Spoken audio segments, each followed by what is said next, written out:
बिस्मिल्लाहिर्रहमानिर्रहीम। अस्सलामु अलैकुम। Dear students, as you know, we are discussing about the early sociologist, and today we will discuss about Auguste Comte, the founding father of modern sociology. He was a French philosopher and great social thinker. In those days, French society faced so many issues and social changes due to French Revolution and Industrial Revolution. According to Auguste Comte, sociology divided into two types, यानी कि sociology में दो तरह के issues को address किया जाता है. First one is a social statics and second is a social dynamic. Social statics में हम लोग सोशल आर्डर को स्टडी करते हैं, सोशल कंट्रोल को देखते हैं, और सोशल डायनामिक्स में जो सोसाइटी के अंदर चेंजेस आ रही हैं, जो सोसाइटी में प्रोग्रेस आ रही है, जो एवोल्यूशन आ रहा है, जो रेवोल्यूशन आ रहे हैं, वो सारे के सारे इसमें स्टडी किए जाते हैं. सोशल स्टैटिक्स में हम लोग देखते हैं कि सोसाइटी जो है वो स्टेबल कैसे हो रही है, सोसाइटी के अंदर आर्डर कैसे मेंटेन किया जा रहा है, सोसाइटी में सोशल कंट्रोल को कैसे मैनेज किया जा रहा है. ये सारी की सारी चीज़ें जो हैं, यानी कि सोसाइटी में कुछ चीज़ें स्टैटिक हैं, वो स्टेबल हैं, वो एग्जिस्ट कर रही हैं. उसके अंदर सोसाइटी के सारे स्ट्रक्चर जो हैं वो आ जाते हैं. एज लाइक हम लोग देखते हैं कि सोसाइटी के अंदर फैमिली का जो कंसेप्ट है, फैमिली का जो इंस्टीट्यूशन है, वो from the first day of society जो है ना वो चल रहा है, और वो आज तक हम लोग देखते हैं कि मॉडर्न सोसाइटीज़ के अंदर भी जो हमारी फैमिली है वो एग्जिस्ट कर रही है. इसी तरह हम लोग उस सोसाइटी के अंदर या हमारे जो सोशल इंस्टीट्यूशंस हैं उनके अंदर कुछ चेंजेस भी देख रहे हैं. तो जो चेंजेस हैं वो सारी की सारी डायनामिक्स हैं. अगर तो वो नेचुरली आ रही हैं तो वो एवोल्यूशन में आ जाएंगी, अगर वो बाय फोर्स चेंजेस लाई जा रही हैं तो वो रेवोल्यूशन में आ जाएंगी.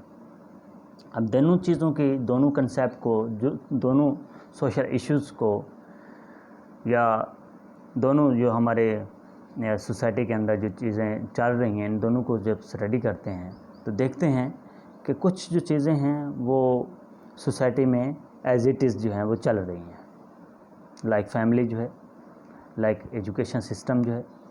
अब ये सिस्टम के अंदर कुछ चीज़ें चेंज हो रही हैं, यानी कि पहले जो था हम लोग मदरसों में पढ़ रहे थे, तो अब स्कूल, कॉलेजेस, यूनिवर्सिटीज़ में आ गए, तो ये चेंज भी साथ साथ चल रही है. तो ये दोनों चीज़ें जो हैं एक साथ जो हैं वो सोसाइटी में चल रही हैं, और यही जो है according to August Comte sociology है. Theory of social statics and social dynamics में ऑगस्ट कॉम्टे जो है वो फोकस करते हैं on the norms of society, जो कि सोसाइटी में विद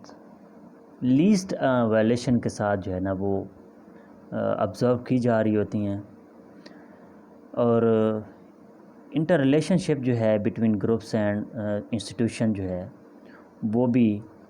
हम लोग देखते हैं कि सोसाइटी के अंदर एग्जिस्ट कर रहा होता है. In this way social organisation, social order and social structure get organised into one another, यानी कि सोशल ऑर्गेनाइजेशन भी है इसके अंदर, सोशल आर्डर आ जाता है, और उसके साथ साथ सोशल स्ट्रक्चर जो है, ये तीनों चीज़ें जो हैं वो सोशल स्टैटिक्स में ऑब्ज़र्व की जा रही होती हैं, स्टडी की जा रही होती हैं. एंड यही जो तीनों चीज़ें हैं ये मिल के जो है सोसाइटी के अंदर डिवीज़न ऑफ लेबर, यानी कि कुछ लोग जो हैं वो एज ए मज़दूर वर्क कर रहे होते हैं, कुछ एज ए मिडल मैन काम कर रहे होते हैं, कुछ अपर लेवल पे काम कर रहे होते हैं. तो ये डिवीज़न ऑफ लेबर जो है ये भी स्टैटिक है, ये भी रहती दुनिया तक रहेगी कि कुछ अमीर रहेंगे, कुछ गरीब रहेंगे, कुछ स्किल्ड होंगे, कुछ अनस्किल्ड होंगे, कोई सेमी स्किल्ड होंगे, ताकि सोसाइटी का जो बैलेंस है, सोसाइटी की जो इंटीग्रेशन है वो बरकरार रहेगी। अब अगर हम लोग देखते हैं कि सारे के सारे लोग ही अमीर हो जाएं, तो हमें तो कोई वर्क के लिए बंदा नहीं मिलेगा, हमें तो अपने काम करवाने के लिए हमने जो है वो शूज़ भी बनवाने हैं, क्लॉथ भी बनवाने हैं, इसी तरह अपने फूड के लिए भी कोई ना कोई सिस्टम जो है वो डेवलप करना है। तो ये आपका सारा का सारा जो लाइफ का सिस्टम है वो due to the division of labour, यानी कि कुछ वर्क जो है वो डिवाइड हुए हैं। मैं अगर आपको एक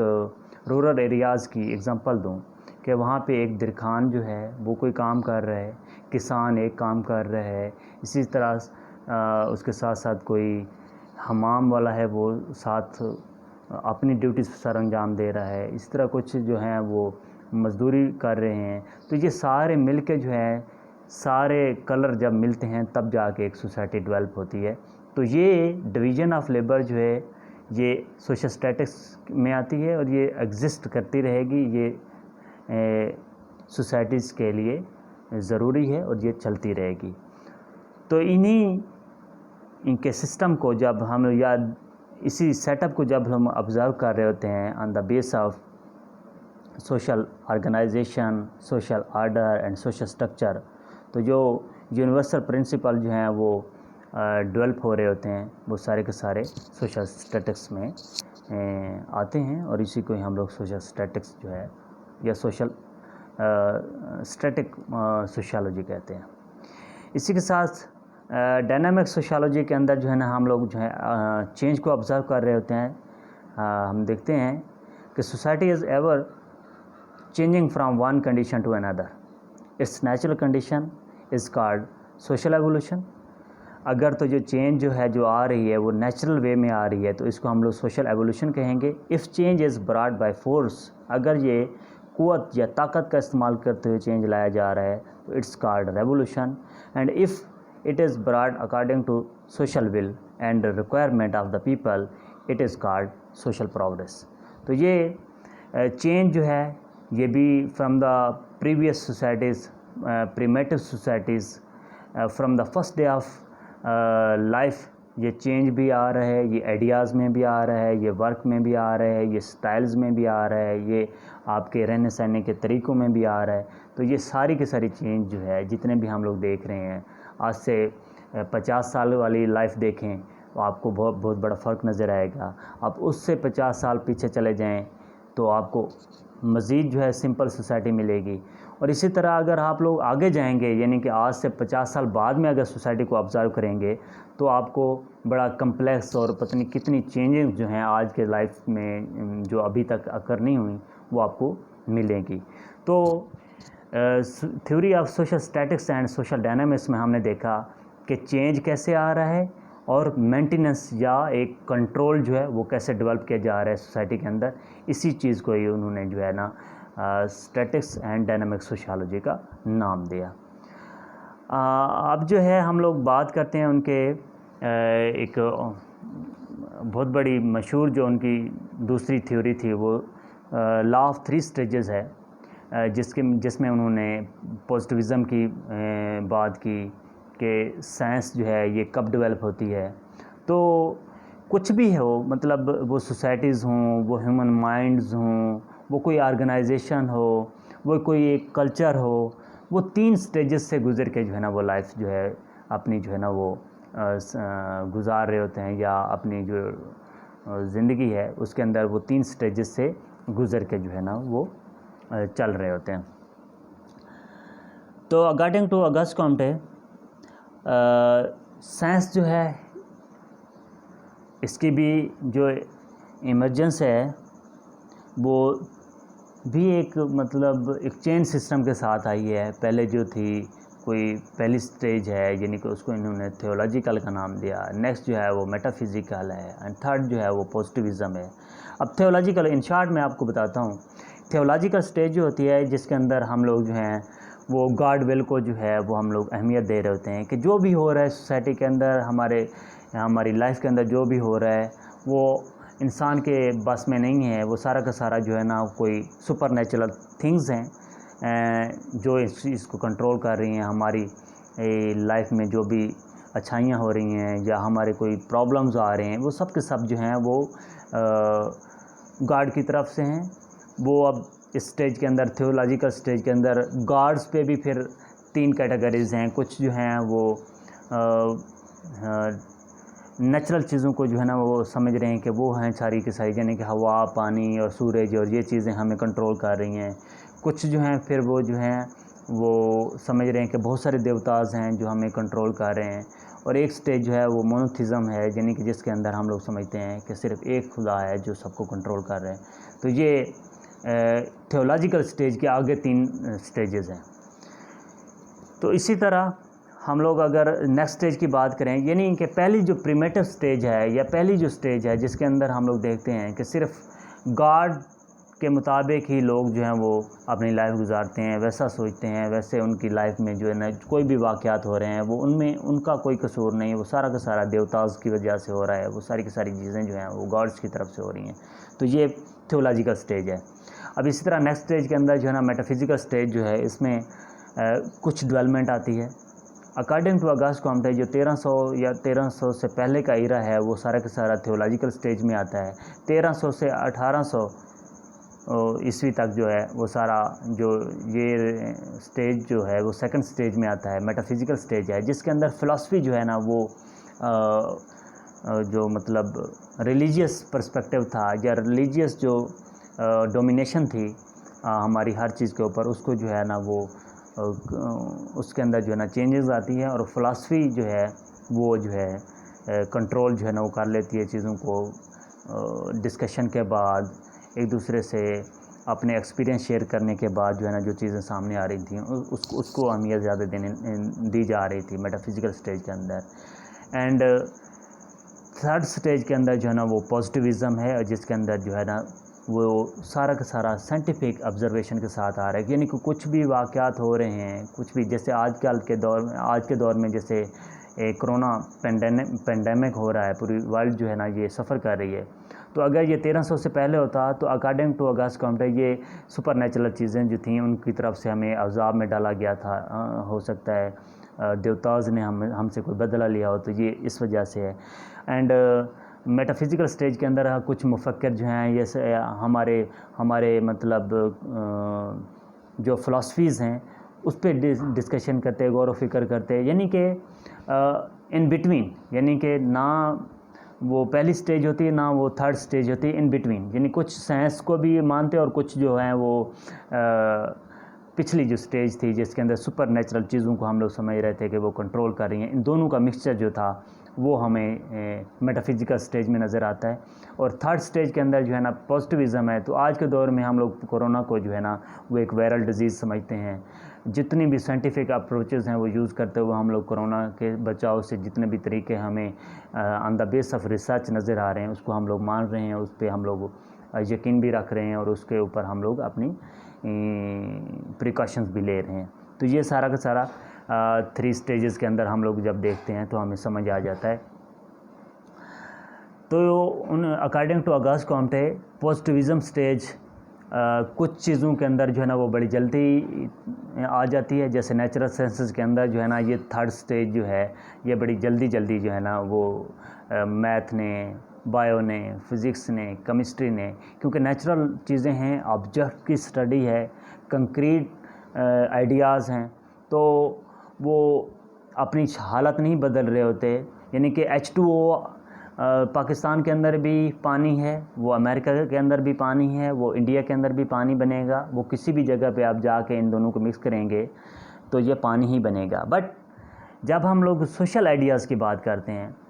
तो एक ही इंसान है, वो सुबह को कुछ होता है, उसके आइडियाज़ कुछ होते हैं, शाम को वही बंदा वो बड़ा सैड हो जाता है, लाइफ से मुतमिन नहीं होता, सुसाइड की तरफ चला जाता है। एक ही बंदा है किसी टाइम खुश है, किसी टाइम वो उसका मूड जो है वो ऑफ है, किसी वक्त वो बड़ा खुशगवार मूड में है। तो ये जो चेंज है इन बिहेवियर, इन थिंकिंग, इन चीज़ों में जो है वो बड़ी कम्प्लेक्सिटी है और ये जो है ये अपनी जो थर्ड स्टेज है, यानी कि जो ह्यूमन बिहेवियर को स्टडीज़ कर रही हैं सेंसेस, उनमें ये थर्ड स्टेज जो है ना उसकी जो ग्रो है वो बड़ा स्लो है, आहिस्ता आहिस्ता इस कम्प्लेक्सिटी को जो है ना वो ऑब्ज़र्व कर रही होती हैं, और ये जो है ये थर्ड स्टेज पे ऊपर जो है ना बड़ा स्लोली पहुंचती हैं। जो कंक्रीट आइडियाज़ वाली सेंसेस हैं वो जल्दी इस चीज़ों को अबूर कर लेती हैं, वो अपनी थर्ड स्टेज पे बड़ी जल्दी पहुंच जाती हैं, बट जो ह्यूमन बिहेवियर को या कम्प्लेक्स आइडियाज़ को जो ऑब्ज़र्व कर रही होती हैं उनमें ये थर्ड स्टेज बड़ी स्लो आती है, और ये अपना जो है सफ़र जो है बड़ा आहिस्ता आहिस्ता जो है ना यहाँ तक पहुँचता है इनका थर्ड स्टेज तक। तो आज के लेक्चर को हम लोग कंक्लूड करें तो हमने देखा अगस्त कॉम्टे फ्रेंच फ़िलासफ़र है, सोशल थिंकर है, और ड्यू टू फ्रेंच रेवोल्यूशन जो भी वहाँ पे इश्यूज़ आए, यानी कि लोगों ने अपने देहात को छोड़ा, शहरों में शिफ्ट हुए, शहरों में जब शिफ्ट हुए तो ओवर पॉपुलेशन का इशू आ गया, लोगों के पास खाना जो है वो कम हो जाता है, लोगों के पास रहने के लिए जगह नहीं है, तो उन्होंने जो है ना वो फिर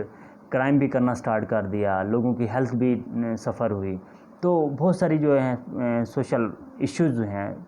सोशल प्रॉब्लम जो हैं वो अकर होती हैं, तो लोग जो हैं वो अनहेल्दी कंडीशन में रह रहे होते हैं। तो इन हालात को देखते हुए अगस्त कॉम्टे जो है ना वो ऑब्ज़र्व करता है कि कुछ ऐसा नॉलेज होना चाहिए, कुछ ऐसा सब्जेक्ट होना चाहिए जो लोगों को उनकी लाइफ में जो है वो गाइड कर सके, लोगों को जो है वो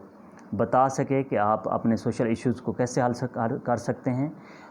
और on the base of research, on the base of scientific way जो है ना वो कोई ना कोई सोल्यूशन दे, प्रिडिक्ट कर दे कि अगर आपने ये वाले काम ना छोड़े तो आप 10 साल के बाद जो है ना इस जगह पे खड़े होंगे। यानी कि सोसाइटीज़ के जो लोग या सोसाइटीज़ हैं या लोग हैं उनको साइंटिफिक वे के साथ ऑब्ज़र्व करते हुए उन्हें जो है ना वो वक्त से पहले ही बता दिया जाए कि आपने अगर डेवलप करना है तो ये चीज़ें छोड़ दें, अगर आपने डेवलप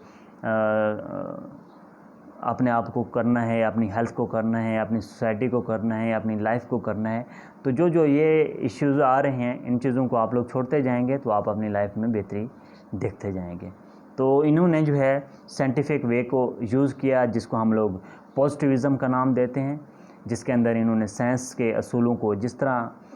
नेचुरल साइंसेस चीज़ों को प्रिंसिपल्स के ऊपर जो है ना वो ऑब्ज़र्व कर रही होती हैं, जैसे न्यूटन का लॉ हम पढ़ते हैं, तो उसमें हम लोगों ने देखा कि वो आप किसी भी जगह पे जाके ग्रेविटी को चेक कर सकते हैं। तो इसी तरह इन्होंने कहा कि सोसाइटीज़ के अंदर जहाँ पे भी इशू होंगे, जहाँ पे भी प्रॉब्लम होंगे, वहाँ पे आप लोग देख सकते हैं कोई ना कोई फैक्टर होंगे। हो सकता है वो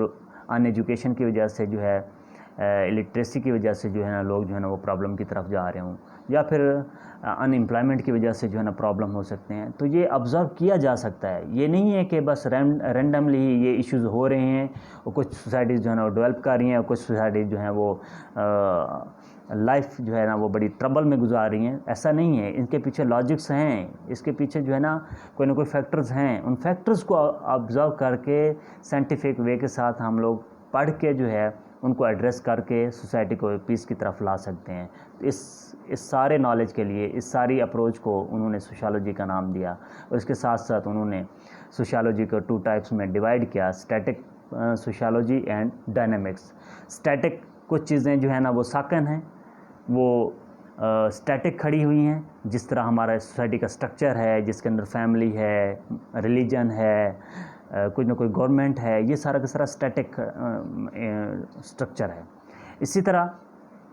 कुछ डायनामिक्स हैं, यानी कि कुछ प्रोसेस चल रहे हैं जो चेंज ला रहे हैं, एवोल्यूशन हो रहा है, या बाय फोर्स रेवोल्यूशन हो रहा है, या प्रोग्रेस हो रही है, लोगों के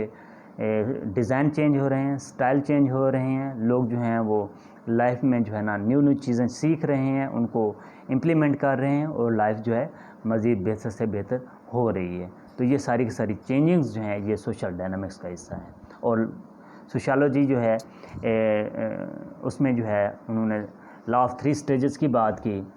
कि कोई भी नॉलेज है, कोई भी साइंस है, कोई भी कल्चर है, इवन के इंडिविजुअल माइंड, एक बंदे का जहन जो है वो भी 3 स्टेजेस से गुज़र के जो है ना वो डेवलप होता है। पहली स्टेज को उन्होंने थियोलॉजिकल स्टेज कहा है, जिसके अंदर जो है ना सारा का सारा जो कंट्रोल है वो मज़हब के पास है। सारा का सारा जो इन्हसार है वो सुपर नेचुरल थिंग्स पे किया जा रहा है। सेकंड स्टेज के ऊपर उन्होंने मेटाफिज़िकल स्टेज को बताया, जिसमें सुपर नेचुरल चीज़ों की बजाय फ़िलासफ़ी ने जो है ना उनकी जगह ले ली। फ़िलासफ़र जो हैं वो उन्होंने कंट्रोल कर लिया सोसाइटी का। और थर्ड स्टेज के ऊपर जो है ना फाइनली साइंटिफिक अप्रोचेज यूज़ की जा रही हैं और साइंटिस्ट ने जो है ना वो सोसाइटी को रूल करना स्टार्ट कर दिया। और यही 3 स्टेजेस जो हैं वो आपको नज़र आ रही हैं। इंशाल्लाह नेक्स्ट लेक्चर में हम लोग अगास्को कॉम्टे के साथ साथ इमाम दुर्कheim को देखेंगे। तो तब तक के लिए अल्लाह निगहबान। अल्लाह आपका हामी और नासिर हो। अल्लाह हाफ़िज़।